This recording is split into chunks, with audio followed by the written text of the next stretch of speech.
enough. Tariqat, it is based on adab. You can be reading Quran 24 hours, but you don't have adab. You're going to lose everything. Be comfortable. But when there is a sohbet that is happening, that much respect, that much manners we're going to show, that much is going to come down, that much benefit you're going to have, that much you are going to understand. You're going to make progress. Shaykh Efendi has said so many times. And I said to him right before I began, it was a lesson for everyone. It was a lesson for me. What was the lesson? When I said to that one, I said, just about we begin to start, then you're going to get up slowly to interfere and interrupt into everything. You've heard this hadith so many times from Shaykh Efendi. Do you remember? If you're remembering, why not you putting it in your life and you watch yourself? Because shaitan and your ego is not going to trick you with your strength. It's going to trick you according to your weakness. Whichever side is weak, it's going to attack you from that. You're reading Quran. It's not going to tell you to stop reading Quran. That's not how shaitan is going to trick you. It's going to trick you to do other things so that the benefit and the blessings of the Quran is going to be zero. You're praying, he's not going to tell you to stop praying. If you're making a zikr, he's not going to tell you to stop making a zikr. But he's going to get you through other ways. And mostly, we have that sign, Edep Ya Hu. Edep. When you are in ghaflat, shaitan is going to attack you and you're going to lose your manners. This is the time you're going to lose all benefit. Because if you don't have manners, you don't have Islam. What is manners? Manners is not just saying, brother, how are you, brother? I'm good, brother. MashaAllah, MashaAllah. Putting your hand over your heart, walking backwards. That is not manners. Manners is understanding who is there, what is being said, how I should be conducting myself according to that. What is happening now? Now everyone is laughing. Suddenly it changed. Everyone became very quiet. You cannot continue laughing. You cannot say, we were laughing 1 second ago. Now why are we quiet? That means you don't know your manners. You're not being aware. You're being in ghaflat. Shaykh Efendi said so many times, yes. When the Holy Prophet ﷺ, when he was about to start the sohbet, the association, when they are making a connection to the heavenly stations, when the heavenly stations are bringing something down, for those who are awake to get,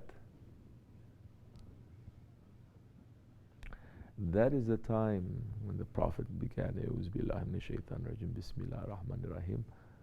One munafiq, a hypocrite, is going to stand up, slowly move from one side of the room to the other to sit down. Prophet doesn't have to stop. He is interrupted until the man sits. Then he's going to begin again. Just as he was going to begin again, another one stands up, slowly making his way to sit down, interrupting. Murids. We are not going to say, I am not the munafiq. Murids, you're going to find that hypocrisy that is inside of you to get rid of it. First, in the sohbet, I was just going to begin. Suddenly, 2 or 3 people, they were being very silent, very comfortable before sohbet. Suddenly, when the sohbet is going to begin, you start scratching, you start doing this, you start checking, you start, why is this? Just as we're about to begin. That means you're in ghaflat of your ego.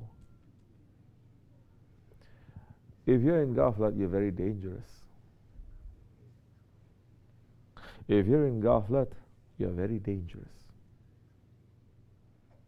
That means they're not going to give you so much because you are still not trustworthy. 1 minute you're okay, 1 minute you can go this way, 1 minute you can go this way.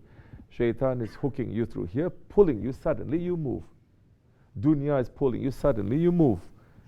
Nafs is pulling you, suddenly you move. Your desire is pulling you, suddenly you move. And you don't know why you move, because you are not studying yourself. You're not understanding, you are not watching yourself, you're not knowing yourself. The highest knowledge is self-knowledge. Self-knowledge is not to know your spiritual stations. Self-knowledge is to understand your nafs and your ego, your shaitan and your dunya and your desires.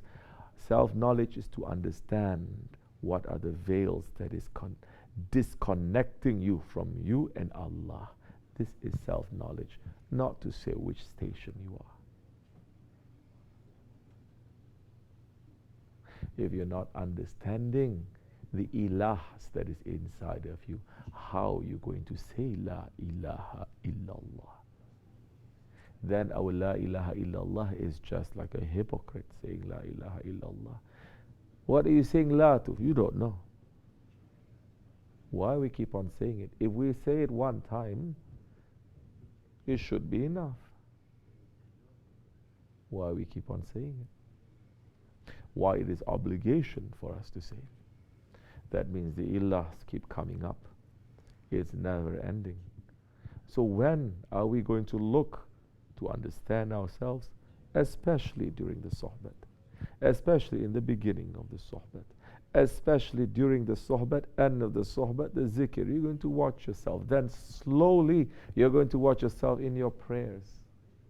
Understanding it, and slowly you're going to watch yourself in your own lifestyle, your daily lives. How you are doing things for the sake of Allah, and how shaitan and your ego interfere and interrupt you.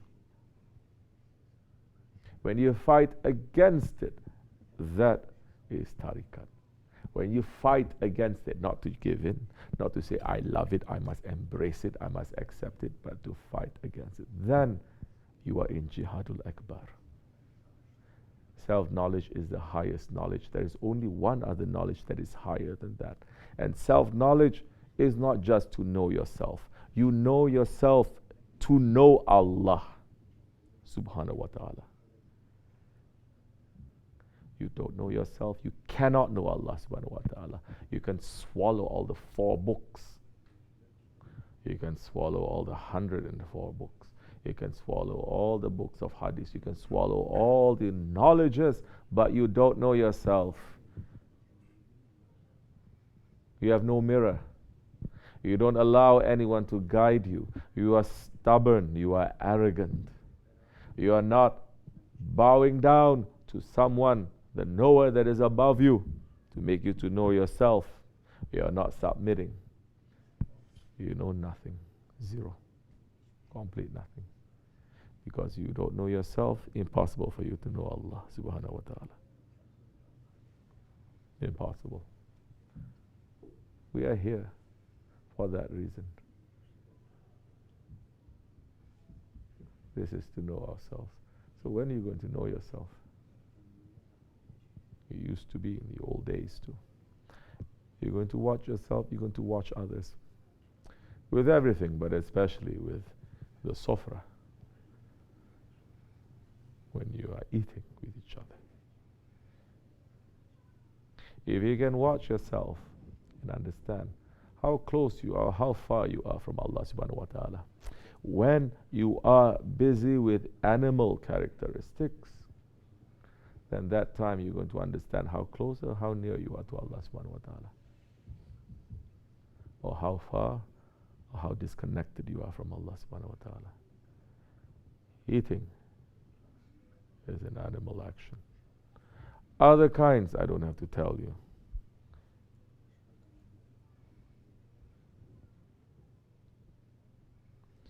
So we are here for that. You're going to watch, you're going to step on your ego a little bit in these holy nights. Otherwise, you do so much. You come here, they're just going to test you with one thing. You don't know how to sit. Finish. You move the wrong time, the wrong way. Finish. Zero. But you say, I did so much. I'm a so good person. But when you are here, you did not conduct yourself according to the proper adab, you fail. This is what it means to be a dervish. You know how serious this is? People running to go to see the saints. People running to go to see the Sultan of the saints. What are you bringing with them? Oh, I'm just bringing love. What is your understanding of love? Western understanding. Selfishness. I do whatever I want to do. That means love. Prophet's understanding is, if you love me, prepare yourself for hardship. Is there hardship? No. If you have hardship, you're going to be very awake and aware. You're going to have adab that time. You're running to go to a saint. Are you watching yourself? If you're not watching your movements, if you're not watching your tongue, definitely you're not watching your heart. How many times Shaykh Efendi is saying, in the presence of the ashkiya, watch your tongue. You say the wrong thing, they'll cut off your head. And he says, in the presence of the awliya, watch your heart. What watch our heart? When we're watching our heart? Huh? You're watching your heart when you pray? No. You watch your heart when you make a zikr. So many not even making a zikr every day. So at least now you're going to watch your heart, watch your tongue, watch your body. You're going to tell you once a week. Even that is so difficult. And when we tell people this is how it should be, they say we are being militaristic. Muslims are telling us we're being militaristic with all the connotations that we are jihadist. Let me say it openly. Muslims are saying this. We don't need, with friends like that, who need enemies? You understand? With friends like that, with Muslims like that, treating us like that, who needs enemies?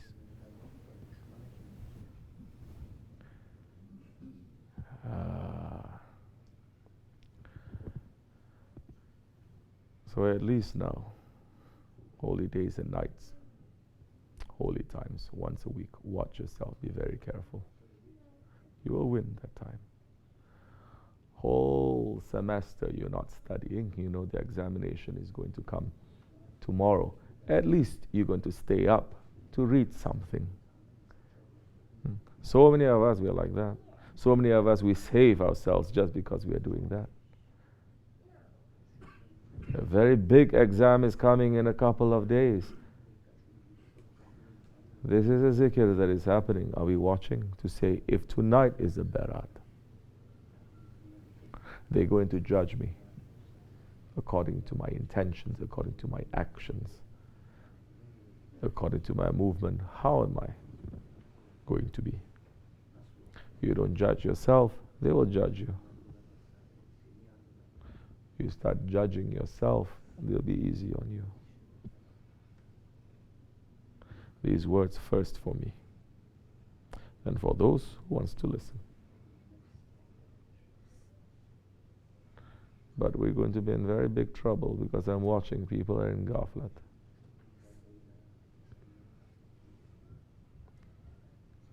Barat night comes. If you continue to be in ghaflat, shaitan can trick you just like that. You're going to lose big time in the past and for what is going to come. It's not a game. May Allah forgive us. May Allah forgive me and bless you. We are weak creatures, so don't act like arrogant, stubborn ones. We should be more humble, we should be more thankful. And we are waiting, we are asking Allah to bring the tyrants down, and to bring the Sultan who's going to come to bring the adalat, the justice into this world, Hazrat Mahdi alayhi salam, that is going to restore the balance in this world. And maybe run to be those ones who are going to help Mahdi alayhi salam. He's going to bring the tyrants down. He's not going to hug the tyrants. He's going to bring the tyrants down. He's not going to say, you are tyrants, we love you. We love you, wallahi, we love you, and we're going to stand up in front of you to sacrifice our life for you. Mahdi alayhi salam is not going to say that. Mahdi alayhi salam is not going to say, all that is batil is okay. Don't judge. Everything that is batil is okay, don't judge. Batil and haq same. All religion same. Truth and falsehood same. That is exactly what Dajjal is going to say, not Mahdi alayhi salam. He's going to come to bring the furqan, to separate. He's not coming to bring things together, haq and batil. He's coming to separate haq from batil the way it should be, as Allah subhanahu wa ta'ala is saying. Haq is separated from batil. Haq is clear from batil.